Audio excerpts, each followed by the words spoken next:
রাত পোহালেই দ্বিতীয় ধাপের উপজেলা পরিষদ নির্বাচন। সকাল ৮টা থেকে ভোট গ্রহণ চলবে টানা বিকেল ৪টা পর্যন্ত। বরিশাল বিভাগের ৬ জেলার ১৪ উপজেলায় ভোট গ্রহণে চলছে শেষ দিনের প্রস্তুতি।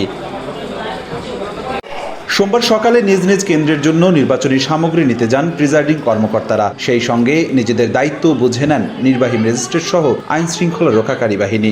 সুষ্ঠু এবং নিরপেক্ষ নির্বাচন করে ফলাফল নিয়ে আবার যেন জমা দিতে পারি সেই প্রত্যাশা রইল। সকল কেন্দ্রের মালামাল সব প্রস্তুত করে রাখা হয়েছে।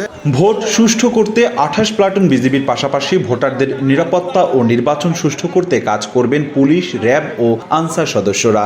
নির্দেশনা মোতাবেক আমাদের মোতায়েন কার্যক্রম গতকালকে থেকে সম্পন্ন হয়েছে। বিজিবির ২৮টি প্লাটুন মোতায়েন রয়েছে। পুলিশের ৭,০০০-এর উপরে হচ্ছে ফোর্স অন গ্রাউন্ডে মোতায়েন থাকছে। উপজেলা পরিষদ নির্বাচনের দ্বিতীয় ধাপে বরিশাল বিভাগের ১৪ উপজেলায় মোট ভোটার ৬১,২২,৫৭০ জন। চেয়ারম্যান পদে ৬০ জন, ভাইস চেয়ারম্যান পদে ৫৭ জন এবং মহিলা ভাইস চেয়ারম্যান পদে ৪৪ জন প্রতিদ্বন্দ্বিতা করছেন।